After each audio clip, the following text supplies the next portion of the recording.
Tchaikovsky's biography is incredibly fascinating. Particularly of one interest is that his letters of correspondence have been a major source of a lot of speculations about Tchaikovsky's sexuality. Many of his letters are very amorous towards men.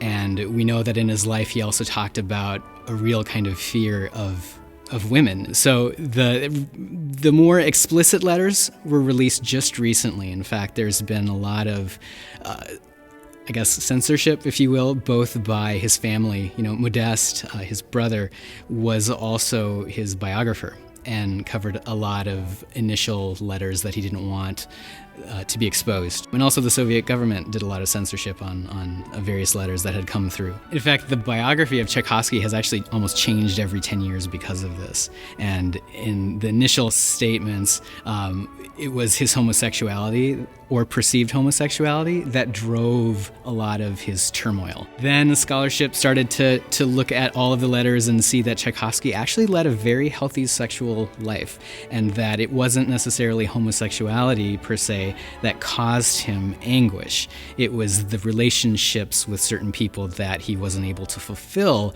that actually caused most of his angst. Usually I'm remiss to bring any aspect of personal autobiography in a kind of fully musical program. Who's to say that a particular sound or melody could evoke, this is about being a woman composer, or this is about being a Jewish composer, or this is about being a gay composer. But with Tchaikovsky, we read it a bit differently because he worked with opera and text, and he very magnificently actually coded various elements, we feel, in his life that directly respond to certain words such as fate, death, as passion, etc. And we can actually trace those through a lot of his work, starting with the Fourth Symphony and through the Fifth, and even into the Sixth Symphony and his last opera, Yolanta.